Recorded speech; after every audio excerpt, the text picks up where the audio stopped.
हम ये जानना चाह रहे हैं। और एक सप्लीमेंट्री सवाल है इसी के साथ कि आपने कहा कि कुछ पॉलिटिकल पार्टीज के नेता भ्रम फैलाने की कोशिश कर रहे हैं। उनका यह भी कहना है, राहुल गांधी की मैं बात कर रहा हूं, थोड़ी देर पहले उन्होंने कहा है क्यों उन्हीं से शपथ पत्र सिर्फ मांगा जा रहा है, दूसरे लोग, दूसरी पार्टी के लोग जो सवाल कर रहे हैं उनसे क्यों नहीं। तो इन 5 सवालों को पहले ले लेते हैं।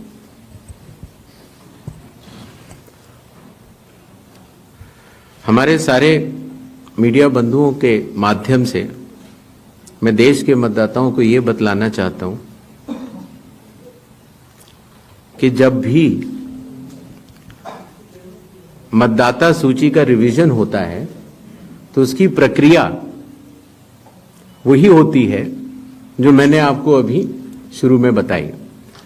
अर्थात सबसे पहले बूथ लेवल ऑफिसर्स और बीएलएज, राजनीतिक दलों के बीएलएज मिलकर एक ड्राफ्ट तैयार करते हैं और उसके बाद सभी राजनीतिक दलों को और उसी असेंबली कॉन्स्टिट्यूएंसी के मतदाताओं को यह अधिकार होता है कि वो उसमें त्रुटियां सुधारने के लिए आवेदन कर सके। आवेदन 3 तरह के हो सकते हैं, या तो किसी का नाम छूट गया हो तो फॉर्म 6 होता है, या किसी का नाम गलत जुड़ गया हो या किसी और को जुड़वाना हो तो फॉर्म 7 होता है, और या कई बार उसमें विवरण गलत हो जाए, आपकी नाम की स्पेलिंग गलत हो जाए, फोटो गलत हो जाए, एड्रेस गलत हो जाए तो फॉर्म 8 होता है। तो ये क्लेम्स एंड ऑब्जेक्शंस का जो पीरियड होता है ये बहुत महत्वपूर्ण होता है और इसमें सभी राजनीतिक दलों की भागीदारी और मतदाताओं की भागीदारी भी आवश्यक होती है। जब ये सारे क्लेम्स एंड ऑब्जेक्शंस आ जाते हैं तो उसके बाद जो उस इलाके का एसडीएम होता है, जिसको कई जगहों पर इलेक्टोरल रजिस्ट्रेशन ऑफिसर भी बोलते हैं, जो कि स्टेट गवर्नमेंट का एक अधिकारी होता है, वो उस पर एक निर्णय लेता है और निर्णय करने के बाद एक अंतिम सूची का प्रकाशन करता है। ये प्रक्रिया में आप सारे, आपके माध्यम से सभी मतदाताओं को बताना चाहता हूं, जिससे कि उन्हें भी सनद रहे कि पूरी प्रक्रिया होती क्या है। तो एक बार जब एसडीएम की तरफ से अंतिम सूची प्रकाशित कर दी जाती है, और याद रहे कि प्रारूप अर्थात ड्राफ्ट सूची भी पॉलिटिकल पार्टी से शेयर की जाती है और अंतिम सूची भी पॉलिटिकल पार्टी से शेयर की जाती है, और आजकल चूंकि तकनीकी का जमाना है तो वेबसाइट पर भी इलेक्शन कमीशन की अवेलेबल होती है। इसके बाद भी अगर कोई भी त्रुटि रह जाए तो उस जिले के डीएम के पास एक अपील होती है, और अगर डीएम से भी उस त्रुटि का समाधान न निकले तो उसके ऊपर उस प्रदेश के चीफ इलेक्टोरल ऑफिसर के पास एक अपील होती है। जो अंतिम सूची प्रकाशित हो जाती है उसके ऊपर हो जाते हैं चुनाव। जब चुनाव होते हैं तो पॉलिटिकल पार्टीज अपने कैंडिडेट्स को खड़ा करती हैं और उन कैंडिडेट्स को यह सूची एक बार फिर दे दी जाती है कि इस सूची के ऊपर मतदान होगा, और यह सूची मतदान केंद्रवार दी जाती है। इस प्रक्रिया के बाद जब चुनावी मतदान होता है तो मतदान केंद्र के अंदर हर प्रत्याशी को यह अधिकार होता है कि वो पोलिंग एजेंट्स को नामित करे, और वही सूची पोलिंग एजेंट्स के पास भी होती है। तो उदाहरण के तौर पर जब हमारा कोई मतदाता जब मतदान करने जाता है तो पोलिंग एजेंट्स देखते हैं, और अगर कोई गलत व्यक्ति जा रहा है या कोई 2 बार जा रहा है तो उसके ऊपर ऑब्जेक्शन भी कर सकते हैं। मतदान प्रक्रिया समाप्त होने के बाद मतगणना होती है, और मतगणना के बाद रिटर्निंग ऑफिसर रिजल्ट्स डिक्लेयर कर देते हैं। यह एक डिसेंट्रलाइज्ड कंस्ट्रक्ट है। संविधान के अनुसार यह पूरी जिम्मेदारी चुनाव आयोग की है, लेकिन लोक प्रतिनिधित्व कानून के तहत चुनाव आयोग तो एक छोटा सा 800 लोगों का एक समूह है, तो लोक प्रतिनिधित्व कानून के तहत चीफ इलेक्टोरल ऑफिसर, हर जिले का डिस्ट्रिक्ट कलेक्टर, जिसको डिस्ट्रिक्ट इलेक्टोरल ऑफिसर भी कहा जाता है, हर असेंबली कॉन्स्टिट्यूएंसी का इलेक्टोरल रजिस्ट्रेशन ऑफिसर जो कि एसडीएम भी होता है, बूथ लेवल ऑफिसर्स, ये सभी के सभी सिर्फ इसी काम के लिए चुनाव आयोग के पास डेपुटेशन पर भी रहते हैं, सिर्फ मतदाता सूची और मतदान कराने के लिए। तो जब रिटर्निंग ऑफिसर रिजल्ट डिक्लेयर कर देता है, उसके बाद भी कानून में प्राविधान है कि आप 45 डेज के अंदर आप उच्च न्यायालय जाकर एक चुनावी याचिका दायर कर सकते हैं और चुनाव को चैलेंज कर सकते हैं। जब यह प्रक्रिया 45 दिन समाप्त हो जाते हैं, उसके बाद इस तरह के निराधार और आरोप लगाना, चाहे वो केरल हो, चाहे वो कर्नाटक हो, चाहे वो बिहार हो, जब 45 दिन चुनाव के बाद पूर्ण हो चुके हैं और किसी भी दल को, किसी भी कैंडिडेट को कोई भी गलती नजर नहीं आई, तो आज इतने दिनों के बाद इस तरह के निराधार आरोप लगाना, उनका उद्देश्य क्या है, ये सारे मतदाता और देश की जनता पूरा समझती है। जहां तक स्पेशल इंटेंसिव रिवीजन की जरूरत क्यों पड़ी और स्पेशल इंटेंसिव रिवीजन में और नॉर्मल जो रिवीजन हर साल होता है, दोनों में क्या फर्क है, यह बहुत अहम सवाल है। पिछले 20 सालों में हर साल रिवीजन होता रहा और जो एनुअल रिवीजन होता है उसमें साधारण तौर से एब्सेंटी, शिफ्टेड और एक जिसे कहते हैं कि एक रैंडम तरीके से उसका रिवीजन कर लिया जाता है।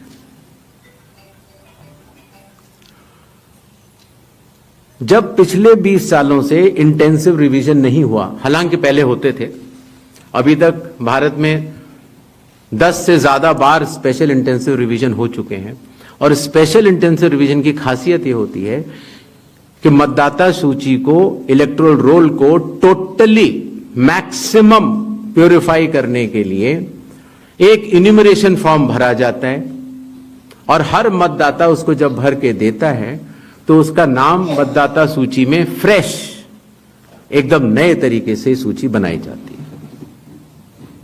और यह इंटेंसिव रिवीजन इसलिए भी आवश्यक हो गया, एक तो सभी राजनीतिक दलों की लगातार शिकायतें आती जाती हैं कि साहब वहां पर वोट बढ़ गए, वहां पर वोट कट गए, इन लोगों का वोट सही बना, इन लोगों का वोट गलत बना। साथ ही साथ समय के साथ कई लोग जो गांव में रहते थे, जहां पर उनका वोट था, वो शहर में आ गए, उनका वोट गांव में रह गया और जब वो शहर में आए तो वोट कटवाने की प्रक्रिया की भी अपनी कानूनी जटिलताएं हैं, तो उनका वोट गांव में भी रह गया, शहर में भी हो गया। और आजकल आपको पता है, जैसे जैसे भारत का विकास होता जा रहा है, वैसे वैसे लोग शहर छोड़ के भी दूसरे शहरों में भी जाते हैं। मुझे आशा है कि जितने हमारे मीडिया बंधु हैं वो भी शायद किसी न किसी दूसरे शहर को छोड़ के यहां पर आए होंगे, तो जब वो यहां रहने लग जाते हैं तो उनका वोट यहां भी बन जाता है। तो इस तरह से करते करते एक व्यक्ति के जाने या अनजाने में कई जगह वोट रह गए। तो मतदाता सूची को शुद्ध करने के लिए इन्यूमरेशन फॉर्म एकमात्र रास्ता रह जाता है, क्योंकि मैं आपको एक उदाहरण भी देता हूं। जैसे मान लीजिए श्रीपर्णा चक्रवर्ती जी हैं, उनका पहला वोट था श्रीपर्णा चक्रवर्ती के नाम से, दूसरा वोट जब वो दूसरी बार उन्होंने भरा तो उन्होंने भर दिया एस चक्रवर्ती। पिताजी का नाम मुझे पता नहीं है, माफ करें, लेकिन ए बी चक्रवर्ती भरा। अगली जगह जब उन्होंने भरा तो उन्होंने कहा कि नहीं, अखिल बी चक्रवर्ती। तो यह असंभव हो जाता है जानना कि ये दो व्यक्ति एक है कि नहीं। तो एक ही तरीका है कि उसके लिए इन्यूमरेशन फॉर्म जारी किए जाएं और एक व्यक्ति एक बार में एक ही इन्यूमरेशन फॉर्म भरेगा। जिससे कि मतदाता सूची का शुद्धिकरण भी होगा। अगर उनका नाम गलत लिख गया है तो वो भी वो सही कर सकते हैं, अगर उनकी फोटो ठीक नहीं है तो वो भी सही कर सकते हैं, अगर उनका पता ठीक नहीं है, माता पिता का नाम ठीक नहीं है तो वो भी ठीक कर सकते हैं। तो ये रही SIR की आवश्यकता। SIR में डोर टू डोर जाना पड़ता है। बूथ लेवल ऑफिसर हमारे बिहार के लगभग 90,000 बूथ लेवल ऑफिसर्स 7,89,00,000 लोगों के घर घर जाकर उन्होंने एक एक व्यक्ति को एन्यूमरेशन फॉर्म दिया। जो लोग मृत पाए गए या जो लोग घर पे नहीं थे, जो पड़ोसियों ने कहा या उनके घर वालों ने कहा कि ये परमानेंटली शिफ्ट हो गए हैं, या जिन लोगों ने कहा कि नहीं साहब मैं तो पहले ही दूसरी जगह एन्यूमरेशन फॉर्म भर चुका हूं, अर्थात उसका नाम 2 जगह था, ऐसे लोगों के फॉर्म वापस नहीं मिले और 7,24,00,000 फॉर्म वापस मिले 30 दिन के अंदर।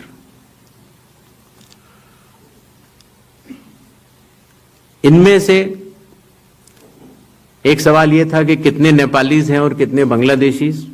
पहली बात तो मैं स्पष्ट कर देना चाहता हूं कि भारत के संविधान के अनुसार सिर्फ भारत का नागरिक ही MLA और MP का चुनाव कर सकता है। किसी और कोई अधिकार, किसी और देश के नागरिक को यह अधिकार प्राप्त नहीं है। अगर ऐसे लोगों ने एन्यूमरेशन फॉर्म भरा है तो SIR की प्रक्रिया में अपनी पात्रता सिद्ध करने के लिए कुछ दस्तावेज भी मांगे गए, जिनकी गहन जांच 30 सितंबर तक होनी है। और ऐसे केस में जो ऐसे लोग हैं जो कि हमारे देश के नहीं हैं, गहन जांच के दौरान वो पाए जाएंगे और निश्चित तौर से उनका वोट नहीं बनेगा। जहां तक वेस्ट बंगाल के SIR की तारीख की बात है, हम तीनों कमिश्नर्स एक उचित समय देखकर उसका निर्णय लेंगे कि कब वेस्ट बंगाल में होना है या देश के अन्य राज्यों में कब होना है। उसकी तारीखों का ऐलान आने वाले समय में उचित समय पर किया जाएगा। एक और सवाल था कि जब इतनी पारदर्शी प्रक्रिया है तो फिर भ्रम फैलाने वाली कोशिश पर आप कुछ लोगों से ये कह रहे हैं कि फॉर्म 7 दे दें और कुछ लोगों से कह रहे हैं कि आप शपथ पत्र दे दें। इसका जवाब ये है, लोक प्रतिनिधित्व कानून में जो सबके लिए बराबर है, मेरे लिए भी है, आपके लिए भी है और किसी भी सांसद के लिए भी है और किसी भी MLA जी के लिए भी है। अगर आप उसी निर्वाचन क्षेत्र के निर्वाचक हैं तो आपको समय रहते शिकायत करने का पूरा मौका है। आप फॉर्म 6 भर सकते हैं, फॉर्म 7 भर सकते हैं, फॉर्म 8 भर सकते हैं। आपके राजनीतिक दल के बूथ लेवल एजेंट्स को भी यह अधिकार प्राप्त होता है कि वो एक शपथ देकर 10-10 फॉर्म भी बूथ लेवल ऑफिसर्स को दे सकते हैं, बशर्ते आप उस विधानसभा क्षेत्र के निर्वाचक हो।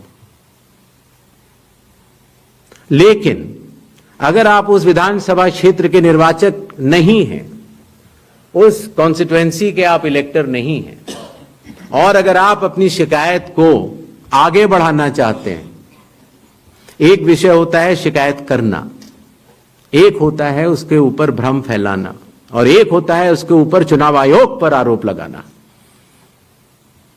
तो ग्रेडेड रिस्पांस के तहत अगर आप उस क्षेत्र के निर्वाचक नहीं हैं तो आपके पास एकमात्र कानून में विकल्प है, और वो है रजिस्ट्रेशन ऑफ इलेक्टर रूल्स, रूल संख्या 20, sub clause 3, sub clause B, जो ये कहता है कि अगर आप निर्वाचक नहीं हैं उस विधानसभा क्षेत्र के तो आप एक विटनेस के तौर पर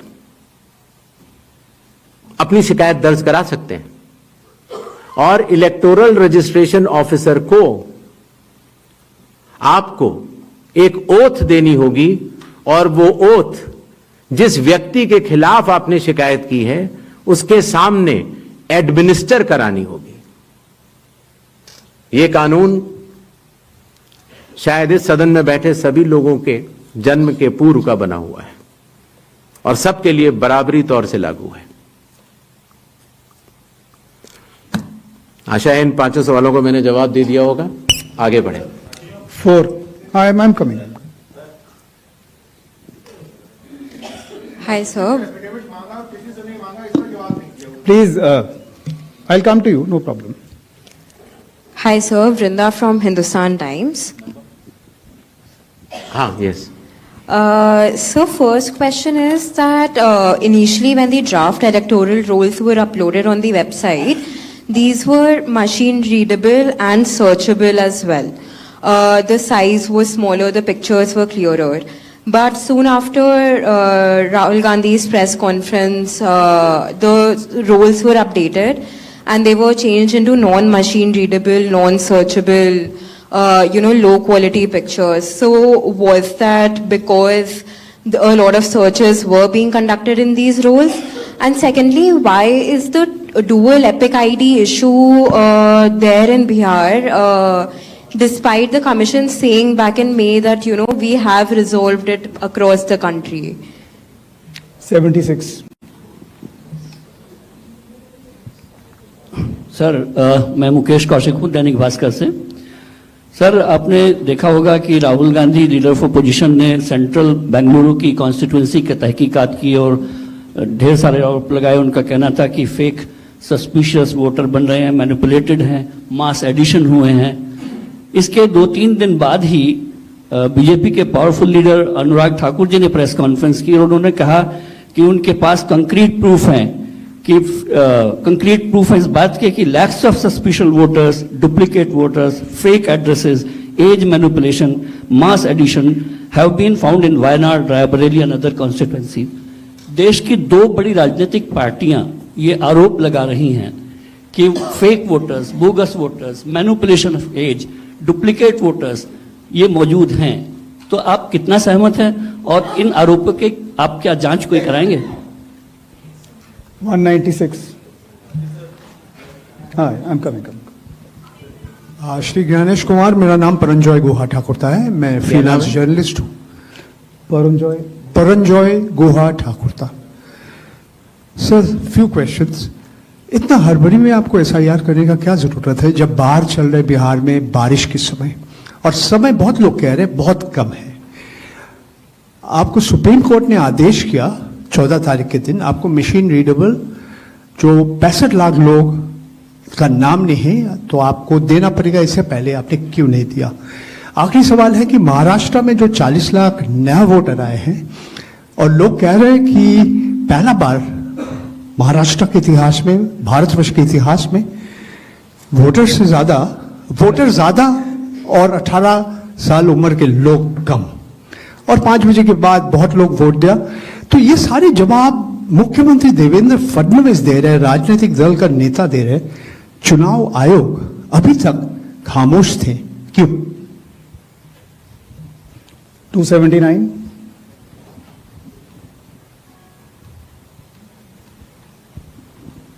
सर, मैं पीयूष पांडे हूं, TV9 भारतवर्ष से। मेरा सवाल यह है कि एआई और डीप फेक जैसे तकनीकी खतरे भी मंडरा रहे हैं, राजनीतिक दल उसका प्रयोग भी कर रहे हैं। क्या चुनाव आयोग के पास इस पर शिकंजा कसने के लिए कोई कानूनी प्रावधान है और क्या इसको लेकर के कोई कदम उठाया जा रहा है? दूसरा एक सवाल मेरा ये है कि सुप्रीम कोर्ट ने जब आदेश दिया तब चुनाव आयोग 65 लाख हटाए गए वोटरों की सूची जारी करने की दिशा में काम कर रहा है। क्यों राजनीतिक दलों के कहने पर पहले ऐसा नहीं किया गया? 147. We'll start the next round. Sir, मैं गौरव श्रीवास्तव, टाइम्स नाउ भारत से।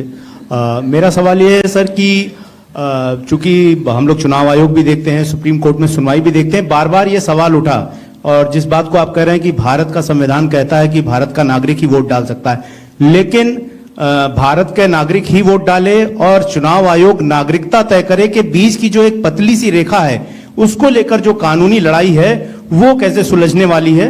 और दूसरा ये कि जो ये बार बार विवाद आता है कि वोटर लिस्ट जो है वो सर्चेबल हो, फिर उसमें एक जैसे कई नाम है, क्या ऐसी कोई प्रक्रिया या आधार को लेकर जो चर्चा है कि अगर आधार से लिंक कर दिया जाए सिर्फ इस मकसद से कि एक व्यक्ति के पास दूसरा वोटर आईडी कार्ड न बनने पाए जब तक कि डेटाबेस में ऐसी जानकारी हो, इसके लिए आयोग क्या कदम उठा रहा है? तो इन 5 अपने जर्नलिस्ट का मैं जवाब देता हूं।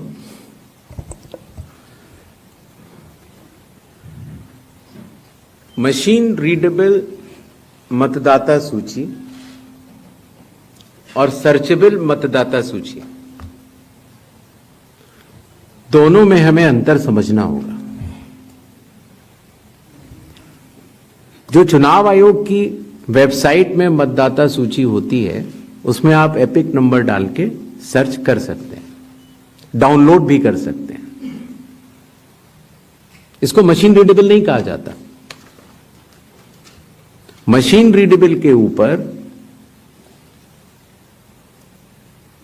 मैंने आपको शुरुआती उसमें बताया था कि 2019 में माननीय सुप्रीम कोर्ट ने भी इस विषय का गहन अध्ययन किया और यह पाया कि मशीन रीडेबल इलेक्टोरल रोल देने से वोटर की प्राइवेसी का हनन हो सकता है।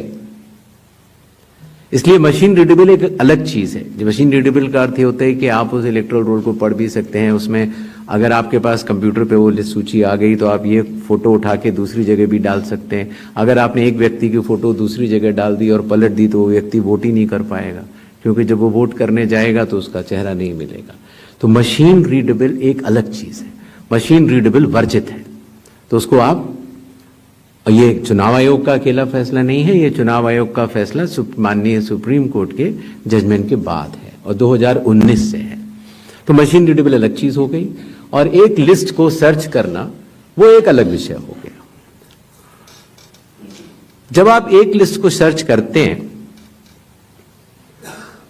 तो उसमें एक सवाल यह आया था कि डुप्लीकेट एपिक की समस्या चुनाव आयोग ने जब पहले सॉल्व कर ली तो इस तरह के डुप्लीकेट एपिक दोबारा कैसे आए।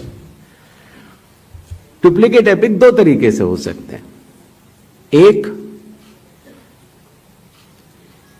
कि एक व्यक्ति जो वेस्ट बंगाल में है, जो व्यक्ति अलग है, उसका एक एपिक नंबर है, और एक व्यक्ति जो हरियाणा में है उसका एपिक नंबर भी वही है। अर्थात एपिक नंबर 1 व्यक्ति 2। जब यह सवाल उठा लगभग मार्च 2025, जब हम लोगों ने उसके ऊपर चर्चा की और उसको हम लोगों ने पूरे देश भर में सुलझाया, लगभग ऐसे 3 लाख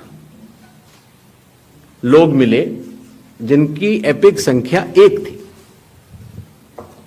तो उनकी एपिक संख्या बदल दी गई जिससे एक ही एपिक से 2 लोग ना हो, एक ही नंबर के 2 लोग ना हो। दूसरी तरह की डुप्लीकेसी ऐसे आती है जब एक ही व्यक्ति का एक से ज्यादा जगह मतदाता सूची में नाम हो और उसका एपिक नंबर अलग हो। अर्थात व्यक्ति 1 एपिक अनेक। पहली वाली स्थिति यह थी एपिक 1 व्यक्ति अनेक। तो एपिक 1 व्यक्ति अनेक की समस्या तो चुनाव आयोग ने पहले सुलझा ली, लेकिन जब यह विषय आया कि एक ही व्यक्ति और उसके कई एपिक्स हैं, तो कुछ केसेस में जब शिकायत आई तो हम लोगों ने तहकीकात की तो यह समझ में आया कि जो व्यक्ति, जैसे मैंने आपको बताया था कि अगर वो गांव में रहता था तो वहां उसका एक जगह नाम था, फिर वो शहर में आया, फिर वो वहां से चलते चलते दिल्ली या बंबई पहुंच गया और उसने अपना पुराना नाम डिलीट नहीं कराया। पहले यह संभव नहीं था।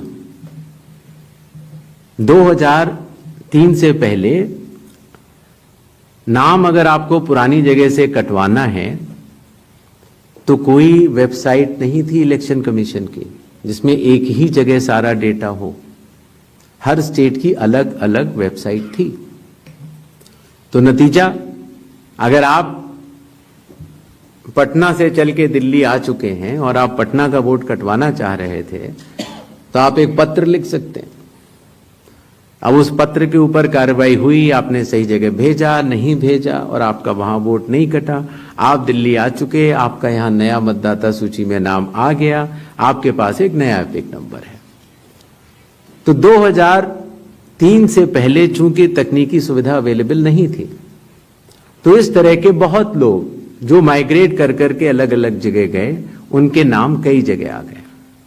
फिर एक ये सवाल उठा कि फिर उसको आज की तारीख में तो वेबसाइट है, कंप्यूटर है, उसको आप सेलेक्ट करके हटा सकते हैं। लेकिन वही मैं बात आपको बताना चाह रहा था, चुनाव आयोग मतदाताओं के साथ चट्टान की तरह खड़ा होता है। अगर किसी के कहने से मैं आपका वोट काट दूं, या किसी के कहने से मैं ये मानूं कि पीयूष जी के नाम के, अगर आपको अंदाजा न हो तो अगर पीयूष जी के नाम को अगर आप 100 करोड़ में सर्च करेंगे तो आपको हजारों लोग मिलेंगे। अब कौन से पीयूष जी का नाम काटा जाए, कौन से पीयूष जी दो हैं ये? तो अगर इसको जल्दीबाजी में किया जाएगा तो किसी भी मतदाता का नाम गलत कट सकता है, आपकी जगह किसी और का कट जाए। इसलिए शायद पिछले 20 सालों में टेक्नोलॉजी तो थी, लेकिन टेक्नोलॉजी का उपयोग करके किसी का मतदाता सूची से नाम काटा जाए, ये गलत होगा। और इसीलिए चुनाव आयोग ने ऐसा नहीं किया। और इसकी या तो व्यक्ति खुद कर सकता है तो कोई आपत्ति नहीं है, और या फिर स्पेशल इंटेंसिव रिवीजन के जरिए जब ये एन्यूमरेशन फॉर्म बनेगा तो पीयूष पांडे जी के पास ही फॉर्म पहुंचेगा। अगर उनके पास दूसरा फॉर्म पहुंच जाएगा तो एक ही पे दस्तखत करेंगे और डुप्लीकेट वोट की समस्या का निदान हो जाएगा। एसआईआर में हड़बड़ी क्यों? यह भी एक भ्रम फैलाया जाता है। आप लोग मुझे बताएं कि चुनाव से पहले मतदाता सूची शुद्ध करनी चाहिए या चुनाव के बाद? चुनाव से पहले। और यह बात चुनाव आयोग नहीं कह रहा है, यह बात लोक प्रतिनिधित्व कानून कह रहा है कि हर चुनाव से पहले आपको मतदाता सूची शुद्ध करनी होगी। यह चुनाव आयोग का कानूनी दायित्व है। फिर यह बात आई कि 7 करोड़ से ज्यादा बिहार के मतदाताओं तक क्या चुनाव आयोग पहुंच पाएगा? हकीकत आपके सामने है। जब 24 जून से यह कार्रवाई शुरू हुई तो यह पूरी प्रक्रिया लगभग 20 जुलाई तक ही समाप्त हो गई। फिर यह बात आई कि साहब जुलाई में क्यों? उस समय मौसम अच्छा नहीं होता। तो आपकी जानकारी के लिए मैं बताना चाहता हूं कि बिहार में इसके पहले भी 2003 में एसआईआर हुआ था और उसकी तारीख थी 14 जुलाई से 14 अगस्त, और तब भी सफलतापूर्वक हुआ था और इस बार भी सफलतापूर्वक सबके एन्यूमरेशन फॉर्म्स वापस आ गए। एक और सवाल पूछा गया कि माननीय सुप्रीम कोर्ट के कहने से हम लोगों ने ये मशीन रीडेबल फॉर्मेट क्यों दिया? माननीय सुप्रीम कोर्ट ने ये स्पष्ट कहा है कि हर जिले की अलग वेबसाइट बनाई जाए और हर जिले की वेबसाइट पर एपिक नंबर से सर्च होने वाली सूची रखी जाए। और आपको ये जानकर हर्ष होगा कि 56 घंटों के अंदर चुनाव आयोग ने उसका अनुपालन किया है और हर जिले की वेबसाइट की सूची आप सबको जो फोल्डर दिया गया है उसमें है, आप भी सर्च कर सकते हैं।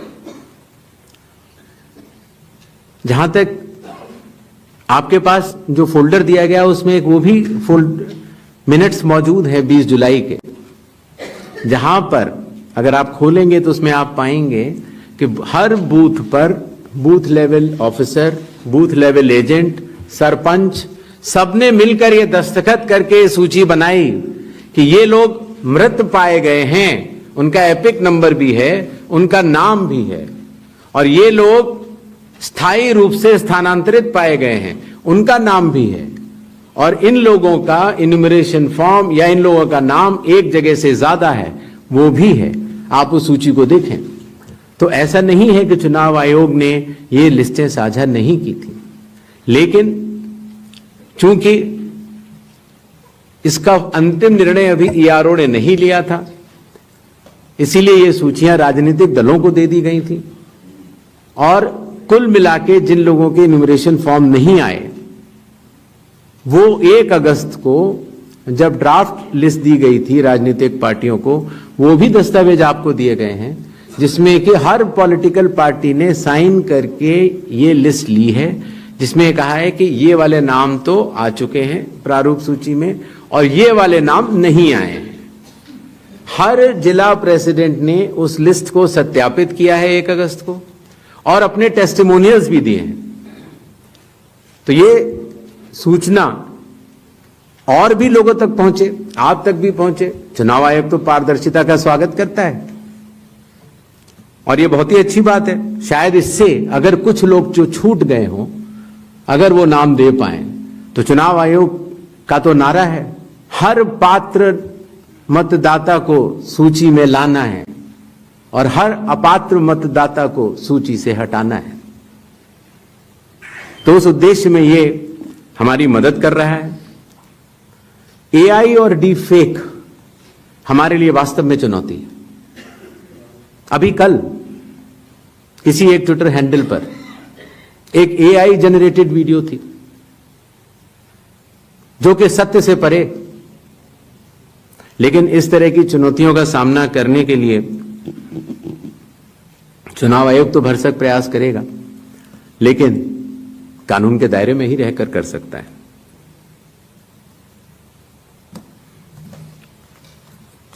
एक और सवाल आया था कि आखिर चुनाव आयोग पात्रता की जांच क्यों कर रहा है। संविधान के अनुच्छेद 326 में हर मतदाता की पात्रता स्पष्ट रूप से लिखी गई है और वो पात्रता ये कहती है कि मतदाता सूची में नाम आने के लिए सिर्फ भारत के नागरिक और 18 वर्ष की आयु पूरे कर चुके व्यक्ति ही पात्र हैं।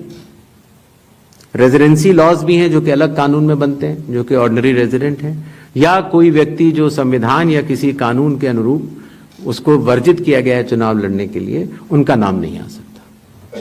तो आर्टिकल 326 जो कि चैप्टर इलेक्शंस के अंदर आता है, जो कि हम यहां पर आपके समक्ष बैठे चुनाव आयोग की एक संवैधानिक जिम्मेदारी है, हम उसको निभाने के लिए पात्रता की जांच कर रहे हैं। नेक्स्ट 187.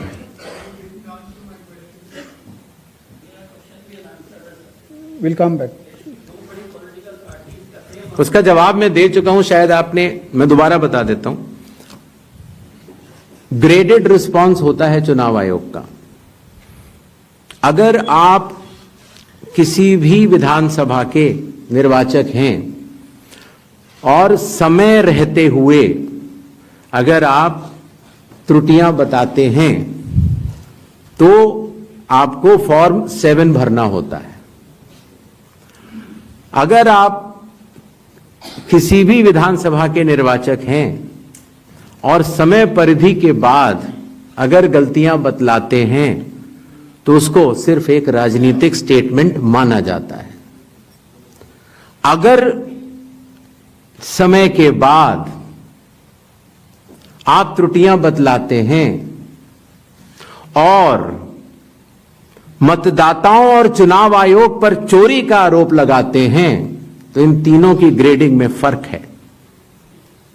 और इसीलिए मैं सभी से यह निवेदन करूंगा कि अगर आप निर्वाचक नहीं हैं और अगर आपको शिकायत करनी है चुनाव आयोग के समक्ष, तो आपके पास, मेरे पास, किसी भी सांसद के पास, किसी भी एमएलए के पास और आपके पास भी सिर्फ एक ही विकल्प है, और वो विकल्प है registration of electoral rules, rule 20 sub clause 3 sub clause B, जिसमें कि आपको इलेक्टोरल रजिस्ट्रेशन ऑफिसर के सामने जिस भी कारण से आप बता रहे हैं कि ये गलत है, आप वो एविडेंस प्रोड्यूस करेंगे और आप शपथ लेंगे और आप इस बात को बताएंगे आगे। 187.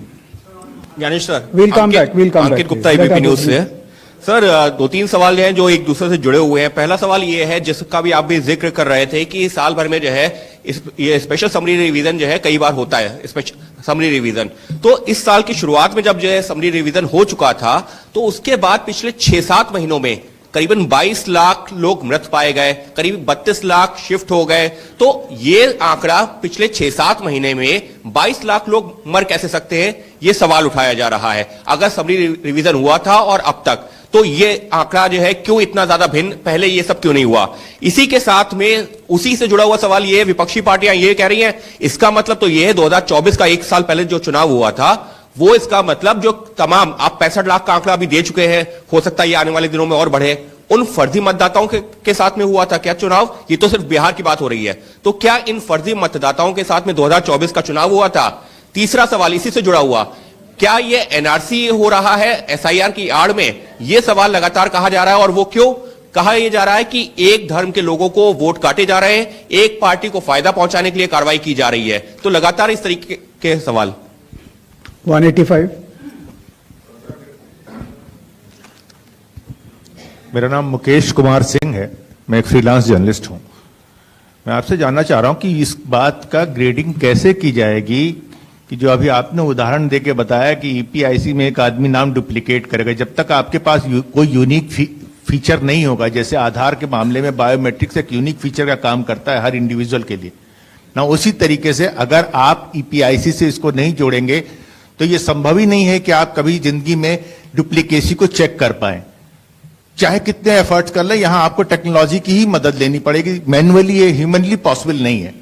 और इसी से जुड़ा हुआ सवाल ये भी है कि जब इस तरह की चीजें हमारे सामने आती हैं, यानी डुप्लीकेसी को चेक करने की, वही डुप्लीकेसी हमारे सामने जब वोटर लिस्ट में सामने आती है तो एक नया बखेड़ा खड़ा होता है।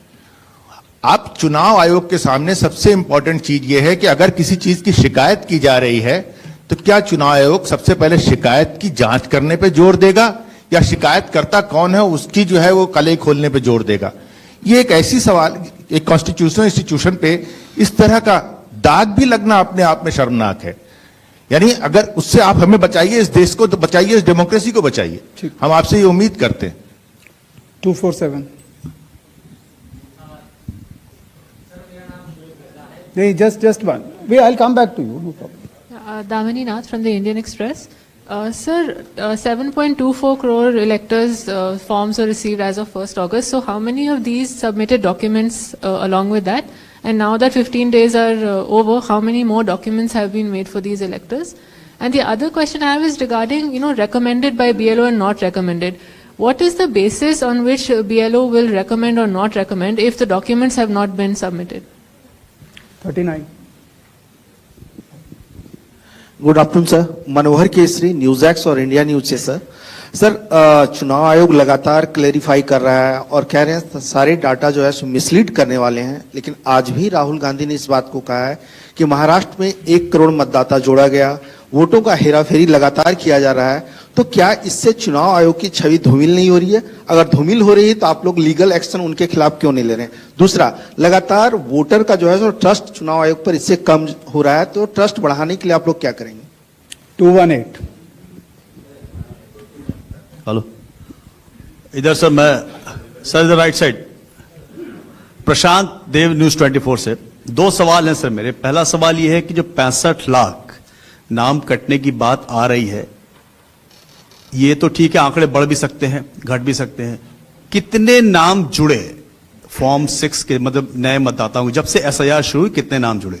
दूसरा, आपने कई बार ये बात कही कि निराधार आरोप लगाए जा रहे हैं, वोट चोरी की जा रही है जिसमें कोई सत्यता नहीं है। अगर ये बात सच है, दूसरी तरफ आप ये कहते हैं कि वैध मतदाता कोई छूटे नहीं, और अगर कोई लीडर, कोई भी लीडर अगर इस तरह का झूठ बोल रहा है, क्या आपके पास कोई अधिकार नहीं है उनके खिलाफ कानूनी कार्रवाई करने का? आप उनको बनाते हैं, रजिस्ट्रेशन देते हैं। ये 2 सवाल है सर। पहला ये था कि 6 महीनों में इतने मृत लोग कैसे पाए गए? शायद इसका जवाब मैं पहले दे चुका था कि पिछले 20 सालों से जब ये नॉर्मल रिवीजन होता है तो घर घर जाकर इन्यूमरेशन फॉर्म नहीं दिया जाता है, और शायद इसलिए कई बार जब घरों में किसी की मृत्यु हो जाती है तो वो इंफॉर्मेशन बीएलओ के पास कैसे आएगी? तो बीएलओ के पास अगर उस परिवारजनों ने न बताई तो बीएलओ के पास संभव नहीं होगा। इसीलिए 22 लाख मतदाता कोई 6 महीने में मरे हुए नहीं हैं। ये वो मृत मतदाता हैं जो लगभग पिछले 20 सालों में रिकॉर्ड करने से छूट गए, और इन्यूमरेशन फॉर्म की वजह से यह सत्य सामने आ रहा है। एक बात जो मैं आपके माध्यम से भारत की जनता तक पहुंचाना चाहता हूं वो ये है कि मतदाता सूची एक विषय है और मतदान करना दूसरा विषय है। मतदाता सूची में किसी का नाम गलत आ सकता है, अगर बूथ लेवल ऑफिसर से गलती हुई हो या राजनीतिक दलों ने उस पर ध्यान न दिया हो, तो किसी भी व्यक्ति का नाम मतदाता सूची में गलत आ सकता है। शायद ही किसी भी मतदान केंद्र में उस लेवल का परफेक्शन एसआईआर से पहले न रहा हो जहां की इस तरह की त्रुटियां न रही हो। इसके दो कारण हैं। एक तो हमारे बूथ लेवल ऑफिसर्स की जो ट्रेनिंग अब हम लोगों ने दिल्ली में शुरू की है, और उसके साथ साथ उनके दायित्व को उनको समझाना। आपको अंदाज होगा कि कितने बूथ लेवल ऑफिसर्स हैं इस देश में? 10.5 लाख। तो 10.5 लाख बूथ ऑफिसर्स इस गुणवत्ता के साथ काम करें, प्रयत्न पूरा होता है, लेकिन कुछ गलतियां रह जाती हैं। अब वो गलतियां सुधारी कैसे जाएं? तो उन गलतियों को सुधारने के लिए ही चुनाव आयोग ने जिन जिन राजनीतिक दलों को मान्यता दी है उन दलों को ही यह अधिकार दिया है कि आपके जिला अध्यक्ष बूथ लेवल एजेंट्स को नामित कर सकते हैं, और वो उनको सूची भी दी जाएगी और वो उसको शुद्ध भी कर सकते हैं। बूथ लेवल एजेंट्स भी उसी बूथ में रहने वाला व्यक्ति होता है। तो ये हमारी एक साझा जिम्मेदारी है, मतदाता की, बूथ लेवल ऑफिसर अर्थात चुनाव आयोग के पास जो डेपुटेशन पर अधिकारी है उसकी, और राजनीतिक दलों की। तो मतदाता सूची को शुद्ध करना, जिस पर हम आगे अब एसआईआर के साथ बढ़ रहे हैं, तो साझी जिम्मेदारी है। लेकिन बिहार में चूंकि हमारे बूथ लेवल ऑफिसर्स ने बूथ लेवल एजेंट्स और राजनीतिक दलों के साथ मिलकर ही काम किया, उसकी कॉपीज मैंने आपको दी हैं कि जो लोग मृत पाए गए, जो लोग स्थानांतरित पाए गए, जिन लोगों के 2 जगह मतदाता सूची में नाम है, वो सभी ने मिलकर सत्यापित किए हुए हैं। तो शायद इसीलिए जब 1 अगस्त के बाद हमारी डेली बुलेटिन आनी शुरू हुई तो किसी भी राजनीतिक दल ने अभी तक एक भी आपत्ति दर्ज नहीं कराई है। तो क्या इसके 2 ही अर्थ हो सकते हैं? या तो प्रारूप सूची एकदम शुद्ध है, जो कि चुनाव आयोग नहीं मानता। चुनाव आयोग कह रहा है कि 1 सितंबर तक हम समय देते हैं, इसमें त्रुटियां हो सकती हैं, आइए सब लोग आइए इसको शुद्ध करते हैं। 15 दिन अभी बाकी हैं। 1 सितंबर के बाद अगर उसी तरह के आरोप लगने शुरू हुए तो जिम्मेदार कौन? हर मान्यता प्राप्त दल को अभी भी 15 दिन बाकी हैं। अगर आपको अंदाज हो तो 1.5 लाख से ज्यादा बूथ लेवल एजेंट्स हैं। बूथ लेवल ऑफिसर तो सिर्फ जब हम लोगों ने किया था तो 77,000 थे, उसके आधे थे। हम लोगों ने ये काम 20 दिन में समाप्त कर दिया था। तो मतदाता सूची का गहन परीक्षण एक एक नाम के आगे मैं निवेदन करना चाहता हूं, आपके जरिए आह्वान करना चाहता हूं कि सभी 12 राजनीतिक दल चाहे वो राष्ट्रीय पार्टी के हों, चाहे वो स्टेट पार्टीज के हों, अभी भी समय रहते 1 सितंबर से पहले इसमें गलतियां बताएं। चुनाव आयोग सुधारने के लिए तैयार है, लेकिन 1 सितंबर के बाद नहीं, क्योंकि उसके बाद वही दौर शुरू हो जाता है कि मतदाता सूची एक अलग चीज होती है और मतदान अलग चीज होती है। मतदान में जब कोई वोटर वोट करने जाता है और वो बटन दबाता है तो एक ही बार दबा सकता है। मतदाता सूची में अगर 2 जगह नाम हो तो वोट चोरी कैसे? नहीं हो सकती। वोट तो एक मतदाता एक ही बार डाल सकता है, और इसीलिए हमने कहा था कि चूंकि इस तरह की पीपीटीज बनाई जाएं जिसमें कि चुनाव आयोग के डेटा को गलत तरीके से एनालाइज किया जाए और उसके जरिए यह कहा जाए कि चूंकि मतदाता सूची में ये नाम है इसीलिए मतदान गलत हुआ। मतदाता सूची और मतदान 2 अलग विषय हैं और इन दोनों को अलग अलग ही देखा जाता है। दोनों के कानून भी अलग हैं। मतदाता सूची का कानून है लोक प्रतिनिधित्व कानून 1950 और मतदान करने का कानून है लोक प्रतिनिधित्व कानून 1951। दोनों के नियम अलग हैं, दोनों के लोग अलग हैं, और दोनों चीजों को जुड़ा के ऐसा भ्रम फैलाना कि अगर मतदाता सूची में कोई ऐसी चीज है, जैसे एक विषय आया था, किसी ने कहा कि साहब हाउस नंबर 0 है, 80,000 लोगों के हाउस नंबर 0 हैं, इसीलिए वो फर्जी हैं। अगले दिन कई सारे मतदाता खड़े हो गए, उन्होंने कहा नहीं साहब हम तो यहां रहते हैं। तो आपके थ्रू मैं जनता को बताना चाहता हूं कि हर पंचायत और हर म्यूनिसिपैलिटी में जरूरी नहीं है कि आपका घर होते हुए भी उसको घर का नंबर दिया गया। तो चुनाव आयोग जो कि एक एक मतदाता को ढूंढ कर उसका वोट डलवाता है। आपको पता है अरुणाचल प्रदेश का एक गांव है मालेगांव, जहां सिर्फ एक मतदाता बहन के लिए पूरा चुनाव आयोग 2 दिन तक ट्रैकिंग करके जाता है और उनका वोट लेके आता है। वही चुनाव आयोग जो गिर फॉरेस्ट के पीछे एक महंत हैं, उनके लिए 1.5 दिन की ट्रैकिंग करने जाता है, पूरा वोट बूथ बनाता है और वोट लेके आता है। उस कर्मठता से, और आज से नहीं 75 सालों से, उस विरासत से, कर्मठता से कार्य करने वाले चुनाव आयोग के ऊपर अगर निराधार आरोप आप मतदाता सूची और मतदान को मिला के और जनता के सामने अगर ये कहें कि चोरी हो रही है तो ये गलत बात है। जनता सब समझती है। किसी व्यक्ति के अगर 2 जगह वोट भी हो तो भी वो एक ही जगह वोट करने जाता है।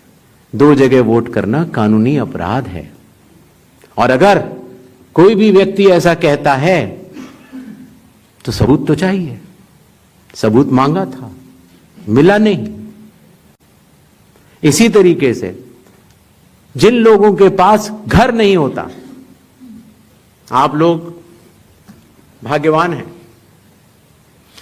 कई लोगों के पास घर नहीं होता लेकिन उसका नाम भी मतदाता सूची में होता है। और उसका पता क्या दिया जाता है? उसका पता वो जगह दी जाती है जहां वो व्यक्ति रात को सोने आता है, कई बार सड़क के किनारे, कई बार पुल के नीचे, या कई बार लैंप पोस्ट के किनारे।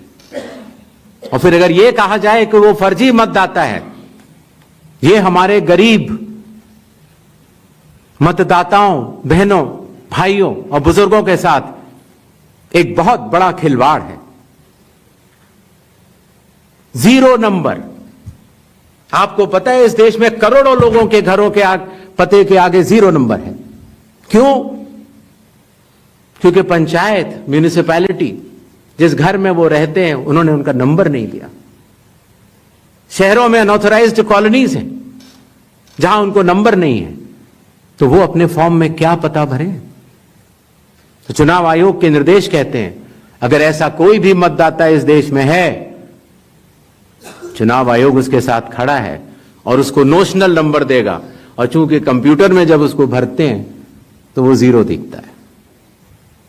इसका अर्थ ये नहीं है कि वो मतदाता नहीं है। मतदाता बनने की शर्तों में आपका पता इतना अनिवार्य नहीं है जितनी कि आपकी नागरिकता और आपके 18 वर्ष की आयु पूरा होना और जितना कि आप उस बूथ के आजू बाजू में रहते हैं। इन अनिवार्यताओं के तहत ही आपका वोट बनता है। शिकायत के ऊपर जांच क्यों नहीं होती, इस सवाल का जवाब भी देना बनता है। अगर मीडिया में किसी एक व्यक्ति के बारे में शिकायत आ जाए तो चुनाव आयोग कहता है कि नियम में तो नहीं है लेकिन कर लेनी चाहिए। वो सीईओ को बोलता है, या सीईओ कई बार चीफ इलेक्टोरल ऑफिसर स्वतः संज्ञान ले लेते हैं, डीएम स्वतः संज्ञान ले लेते हैं और जांच कर लेते हैं। लेकिन अगर आरोप 1.5 लाख मतदाताओं का हो तो क्या बिना किसी सबूत के, बिना किसी हलफनामे के 1.5 लाख मतदाताओं को नोटिस जारी कर दिया जाए?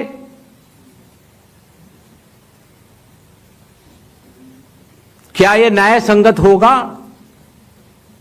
कानून में न प्रावधान है, न कोई शपथ पत्र है, न कोई एविडेंस है, न कोई सबूत है, तो क्या 1.5 लाख नोटिस जारी करके उन मतदाताओं को एसडीएम के दफ्तर में बुलाया जाए और यह कहा जाए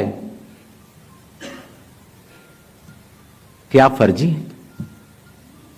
क्या मतदाता चुनाव आयोग से यह नहीं पूछेगा कि आपके पास क्या सबूत है? आज भी आपके मीडिया में चल रहा है, जितने नाम लिए गए सब एक एक करके सामने आ रहे हैं। और अगर चुनाव आयोग ने उनको नोटिस दिया होता तो हमारी साख गिरती कि बढ़ती? किसी ने सवाल पूछा था तो मैंने सोचा बतलाता चलो। बिना किसी सबूत के किसी भी वैलिड मतदाता का नाम नहीं कटेगा। चुनाव आयोग हर मतदाता के साथ चट्टान की तरह खड़ा हुआ है। अगर कोई सोचता है कि एक पीपीटी देकर, जो कि चुनाव आयोग के आंकड़े नहीं हैं, चुनाव आयोग ने मतदाता सूची जरूर दी है, लेकिन पीपीटी में गलत तरीके से एनालाइज करना, गलत आंकड़े देना और यह कहना कि पोलिंग ऑफिसर ने कहा है कि इस महिला ने 2 बार वोट दिया है, इतने संगीन विषयों पर बिना हलफनामे के चुनाव आयोग को काम नहीं करना चाहिए। यह संविधान और कानून दोनों से विरुद्ध में होगा। और यह भी मैं आपको बतलाना चाहता हूं कि यह सवाल जो आया था ट्रस्ट, मैंने आपको पहले भी कहा था कि जहां तक मतदाताओं की बात है, हिंदुस्तान में 60% से ज्यादा वोटिंग होती है। जो दुनिया के बड़े बड़े जनतंत्र जिसके लिए सोच सकते हैं, दुनिया का सबसे बड़ा जनतंत्र है भारत। दुनिया का सबसे बड़ी मतदाता सूची हमारे पास है, लगभग 90 करोड़ से 100 करोड़ के बीच में। सबसे बड़ी मतदाता सूची, सबसे बड़े चुनाव कर्मियों की फौज, सबसे ज्यादा मतदान करने वाले लोगों की संख्या, और इन सब के समक्ष, सारे मीडिया के समक्ष यह कहना कि अगर मतदाता सूची में आपका नाम एक बार और है तो आपने 2 बार मतदान किया होगा और कानूनी अपराध किया होगा, और मेरे सारे मतदाताओं को अपराधी बनाना और चुनाव आयोग शांत रहे, संभव नहीं। हलफनामा देना होगा या देश से माफी मांगनी होगी, तीसरा विकल्प नहीं है। आपके माध्यम से मैं यह भी कहना चाहता हूं, अगर 7 दिन में हलफनामा नहीं मिला तो इसका अर्थ ये सारे आरोप निराधार हैं और हमारे मतदाताओं को यह कहना कि वो फर्जी हैं, इसके ऊपर जो भी इस बात को बोल रहा है उसको माफी मांगनी चाहिए। महाराष्ट्र में वोटर लिस्ट बढ़ी, समय रहते जब ड्राफ्ट सूची थी तो दावे और आपत्ति क्यों नहीं जमा कराए गए? जब रिजल्ट निकल आया तब याद आया कि ये गलत था, और एक भी मतदाता का नाम सबूत सहित आज तक चीफ इलेक्टोरल ऑफिसर महाराष्ट्र को नहीं मिला। चुनाव हुए 8 महीने हो गए। महाराष्ट्र में क्यों नहीं उच्चतम न्यायालय में चुनावी याचिका दायर की गई? फिर एक बात यह कही गई कि आखिरी घंटे में इतना मतदान कैसे? चुनाव आयोग ने जवाब दिया था और आप सबने लिखा भी था कि अगर 10 घंटे मतदान होता है तो हर घंटे 10% का औसत होता है। आखिरी घंटे में 10% से कम मतदान हुआ। तो यह बात कैसे कही जा रही है? ऐसा नहीं होता कि किसी भी बात को अगर आप 10 बार बोलते रहें, 20 बार बोलते रहें तो सच हो जाए। सच सच होता है और सूरज पूरब में ही उगता है, किसी के कहने से पश्चिम में नहीं उगा करता। Next, Just next round. 272. सबको मौका देना है। Please. 272, 167, 184, 81. ये and लास्ट है। 266. Hello Yes. सर, मैं अखिलेश हूँ, IANS न्यूज एजेंसी से। सर, मैं अखिलेश हूँ, IANS न्यूज एजेंसी से। मेरा सवाल यह है कि सुप्रीम कोर्ट ने अभी आपको कहा है कि 22 तारीख को नेक्स्ट हियरिंग होनी है कि आप ये 11 के अलावा जो लोग छूट गए हैं अपना नाम दर्ज कराना चाहते हैं वो आधार लेकर जाएं। आधार को उन्होंने कहा है कि आप उसको कंसीडर कीजिए। इसका मतलब ये है कि आप जब आगे का SIR कराएंगे या पूरे देश में कराएंगे तो आप ये मान चुके हैं कि 12वां आपका आधार होगा। दूसरी बात, दूसरा सवाल मेरा कि राहुल गांधी संवैधानिक पद पे हैं, नेता प्रतिपक्ष हैं, उनके तमाम सवालों को आपने जवाब दिया और कहा कि सबूतों के साथ आरोप लगाया जाना चाहिए। तो क्या आपको लगता है कि वो गंभीरता से आरोप नहीं लगा रहे हैं या वो सिर्फ राजनीति करने के लिए ऐसा कर रहे हैं? तीसरा मेरा सवाल है कि आपने कहा कि बार बार कहा कि आपको दो सवाल पूछिए। अगर देर से आप देते हैं, आप सवाल उठाते हैं तो आपको एफिडेविट देना पड़ेगा। अखिलेश यादव ने 18,000 नामों की एफिडेविट दिया हुआ है। ये राजनीति में बार बार सवाल उठ रहा है कि आपने उसका जवाब नहीं दिया। ये 3 सवाल हैं सर मेरे। ठीक। Yes. Please ask one question only. Sir. Please restrict yourself to one question. बता सर, संजय शर्मा आज तक से। मेरा सवाल यह है कि आयोग ने राहुल गांधी से कहा कि वो हलफनामा दें, उसके बगैर कार्रवाई नहीं होगी। बीजेड ने सवाल उठाया है, बीजेडी ने 2024 के लोकसभा चुनाव के पहले। सुन नहीं पाया, जरा दोबारा बोल दीजिए। संजय शर्मा आज तक से हूं जी। मेरा सवाल, आयोग नया जरूर है, सवाल पुराना है, लेकिन सवाल उससे जुड़ा है क्योंकि आप भी RP एक्ट की दुहाई देते हैं और संविधान की। तो 2024 के लोकसभा चुनाव के बाद बीजेडी ने यह कहा कि उन्होंने हलफनामा देकर उड़ीसा में मतदाता सूची में गड़बड़ी की शिकायत आपसे की थी। तो उसमें अब तक क्या कार्रवाई हुई है वो अगर आप बता सकें तो सही होगा। और दूसरा, लोग टाइमिंग को लेकर सवाल उठा रहे हैं। एक तरफ राहुल गांधी की प्रेस कॉन्फ्रेंस है, दूसरी तरफ मुकाबले में चुनाव आयोग की। क्या चुनाव आयोग रथ का टूटा पहिया लेकर कृष्ण की तरह? आगे बताएं। जी जी। हाँ, भाषा देखिए, भाषा अच्छी रहे तो अच्छा लगता है। जी सर, 184। मैं इंडिया टीवी से शोएब रजा। मेरा सवाल सर ये है कि बिहार में जो ड्राफ्ट की सत्यता की जांच हो रही है, बाद में जो सर्टिफिकेट दिए जा रहे हैं, ऐसी बहुत बड़ी आबादी है। हम गए थे बिहार में, जो वो दस्तावेज 11 के 11 में से एक भी नहीं दे पा रहे। अभी हम देख रहे थे कि उनमें से मूल निवास प्रमाण पत्र के लिए एक होड़ मची हुई है बनाने की, आधार से ही बन रहा है वो भी। तो उन लोगों के लिए मुश्किल ही हो रहा है कि जो 15 दिन का अब समय बचा है उसमें भी अगर वो मूल निवास प्रमाण पत्र या इस तरह कोई सर्टिफिकेट नहीं बनवा पाते और एक बड़ी आबादी ऐसी रह जाती है जिसकी सत्यता नहीं होती, तो उनके लिए आप लोग क्या करेंगे? 266 इधर दीजिए। 266। अनुभूति Bishnoi from the economic times. So I'll repeat this question because you haven't replied to that one. 7.2 crore enumeration forms have come in. How many have come in without any of the 11 documents? I told her I'll reply. Yes. 81. Sir, second, sir, in 2004, when intensive revision was carried out, it's an EC order which clearly states that Arunachal and Maharashtra are being left out of intensive revision because polls are due, assembly polls are due within months.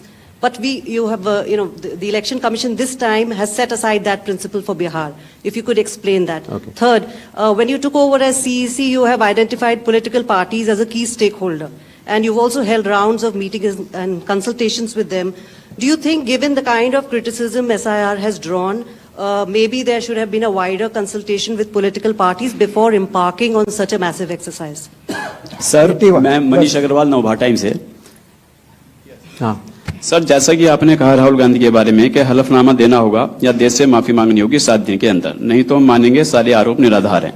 अगर राहुल गांधी ऐसा नहीं करते हैं तो क्या भ्रम की स्थिति ऐसी देश में फैली रहेगी? चुनाव आयोग अपने स्तर पे क्या इस बात को कंफर्म करेगा कि जो वोटर लिस्ट हमारी है वो बिल्कुल ओके है और आरोप निराधार हैं? सेकंड इज, जो एसएसआर हर साल होता है सर, जैसे बिहार की बात करें तो 22 साल बाद हो रहा है, तो 3 साल वोटर हर साल जुड़े, 65 लाख अगर वोटर, तो क्या हमारी चुनाव आयोग की कोई जिम्मेदारी नहीं जो हर साल एसएसआर हो रहा है कि वे कैसे एटलीस्ट डेड वोटर कैसे जुड़ रहे हैं हर साल? तो क्या उनकी भी कोई जवाबदेही बनती है सर? Thank you. पहली बात, That's okay, that's, please. पहली बात ये दोबारा आई कि साहब डेट्स को लेकर पूछा गया, तो मैंने स्पष्ट किया था कि लोक प्रतिनिधित्व कानून के अंतर्गत जो रिवीजन होता है वो चुनाव से पहले होता है। बिहार का चुनाव 22 नवंबर 2025 से पहले संपन्न किया जाना है, क्योंकि बिहार की जो हमारी विधानसभा है उसकी कालावधि वहां समाप्त हो रही है। हमारे पास 1 जनवरी 2025 का एक स्पेशली रिवाइज किया हुआ एक रोल था, इंटेंसिव नहीं था। आमूमन तौर से चुनाव से 6 महीने से अगर ज्यादा हो तो हम लोग को वोटर लिस्ट रिवाइज करनी चाहिए। तो अगर 1 जनवरी से 22 नवंबर तक हम रिवाइज नहीं करते तो इस 11 महीने से ज्यादा के अरसे में काफी त्रुटियां हो सकती थी। अगर हम 1 अप्रैल 4 ही तारीख को हो सकता है रिवीजन कानून के तहत, 1 जनवरी, 1 अप्रैल, 1 जुलाई और 1 अक्टूबर, उन्हीं तारीखों को जो 18 साल की उम्र प्राप्त करते हैं उनको वोट का अधिकार मिल जाता है। तो अगर हम 1 अप्रैल करते तो फिर यह बात आती कि अभी तो आपने एसएसआर कराया है तो आप फिर करा रहे हैं। अगर हम 1 अक्टूबर करते तो यह बात आती कि बिल्कुल चुनाव सर पर है। तो एक ही विकल्प उपलब्ध था और वो था 1 जुलाई की क्वालिफाइंग डेट मानते हुए एक रिवीजन होना चाहिए। दूसरा विषय, तो इंटेंसिव रिवीजन क्यों, एसएसआर क्यों नहीं? ये बात मैं आप लोग ही तो कह रहे हो कि एसएसआर में इतना गहन परीक्षण नहीं हुआ, इसीलिए कई त्रुटियां पाई गईं जो कि अब इन्यूमरेशन फॉर्म से आ रही हैं। दरअसल एसआईआर ही तो है जो इन सारे आरोपों का जवाब है। अगर एसआईआर में सब लोग मिलकर, सारी राजनीतिक पार्टियां मिलकर अगर मतदाता सूची को शुद्ध बनाने के लिए, राजनीतिक उद्देश्यों से परे जाकर राष्ट्र निर्माण के लिए, राष्ट्र सेवा के लिए अगर मतदाता सूची को शुद्ध बनाने के लिए काम करना चाहें तो आज भी बिहार में 15 दिन बाकी हैं और चुनाव आयोग उन सभी का शुक्रगुजार रहेगा जो मतदाता सूची शुद्ध करने के लिए अपना योगदान देंगे। ये बात कही गई कि किसी एक राज्य से, उड़ीसा से या उत्तर प्रदेश से कुछ शिकायतें की गई। बात वहीं की वहीं है। चुनाव हारने या जीतने के बाद जिस मतदाता सूची पर चुनाव हुआ उसके ऊपर बिना हलफनामा दिए, हलफनामा दिया गया ये बात ठीक नहीं है, बिना हलफनामा दिए, बिना ओथ दिए, सिर्फ एक पत्र लिखकर अगर हमारे बूथ लेवल ऑफिसर्स और एसडीएम्स और डीएम्स इनके कार्यशैली पर अगर कोई प्रश्न चिन्ह लगाता है तो ये गलत है। एक सवाल जो मैं पिछली बार जवाब नहीं दे पाया था कि साहब जो ये एसआईआर बिहार में चल रहा है उसमें कितने लोगों के डॉक्यूमेंट आ गए, कितने लोगों ने रिकमेंड किया, किस बूथ लेवल क्या रिकमेंड किया, डाटा लेने की कोशिश तो हो रही है, लेकिन मैंने आपको पहले बताया था कि चुनाव आयोग मल्टी लेवल कंस्ट्रक्ट से काम करता है। Booth level officer booth level पर है, जहां औसतन करीब 1000 से कम मतदाता है, 200 घर हैं। उसके ऊपर आता है बूथ लेवल सुपरवाइजर जो 10 बूथ लेवल ऑफिसर के ऊपर काम करता है। उसके ऊपर आता है एसडीएम, उसके ऊपर आता है डीएम, उसके ऊपर आता है चीफ इलेक्टोरल ऑफिसर, और मतदाता सूची का कार्य वहीं समाप्त हो जाता है। चुनाव आयोग में न तो मैं, न मेरे साथी चुनाव आयोग, न कोई चुनाव आयुक्त का अधिकारी और न आप कोई भी वोट जोड़ सकते हैं या काट सकते हैं सिवाय कानूनी प्रक्रिया का पालन किए, कोई भी। तो आपको इस बात को समझना होगा कि इस कंस्ट्रक्ट में जो डिसेंट्रलाइज कंस्ट्रक्ट है, इसमें बूथ लेवल ऑफिसर ने जब किसी मतदाता से डॉक्यूमेंट्स लिए या उसने दिए तो कितने डॉक्यूमेंट्स लिए, क्या उसको रिकमेंड किया या नहीं किया, ये सारा विषय अभी भी एसडीएम स्तर पर विचाराधीन है, जिसका निर्णय 30 सितंबर तक आएगा। और उसके पहले इस सवाल का जवाब पूछना और बताना दोनों ही त्रुटिपूर्ण भी रहेगा और वो भी रहेगा। अगर आप आधार के बारे में आपने बोला, माननीय सुप्रीम कोर्ट का स्पष्ट आदेश है कि जो लोग एग्रीव्ड हैं, जो लोग ड्राफ्ट सूची से एग्रीव्ड हैं, वो लोग अपने इन्यूमरेशन फॉर्म को आधार के साथ जमा कर सकते हैं और चुनाव आयोग उस बात को मानता भी है, उसका पालन भी करता है। आई होप आप सबके काफी प्रश्नों का हम लोग जवाब दे पाए होंगे। Thank you so much. Thank you. Please join us for tea on the 4th floor. और जाने से पहले एक बार और आखिर 100 करोड़ की मतदाता सूची और बिहार के 7 करोड़ की मतदाता सूची में सवाल भी कई हैं और जवाब भी कई हैं। सच सुनने की क्षमता भी होनी चाहिए और समझने की क्षमता भी। तो मैं सिर्फ इतना कहना चाहता हूं जाने से पहले कि एक बार फिर आप सबके माध्यम से भारत के मतदाताओं को बहुत बहुत नमस्कार। और सभी राजनीतिक दलों से हम यह आह्वान करते हैं कि अभी भी प्रारूप सूची में कोई भी त्रुटि हो तो आगे आएं और हमें 1 सितंबर तक बताएं। 1 सितंबर के बाद बतलाने से कोई फायदा नहीं होगा। जय हिंद, जय Bharat. Join us for tea on the 4th floor, please. आओ फोटो खिंचवा।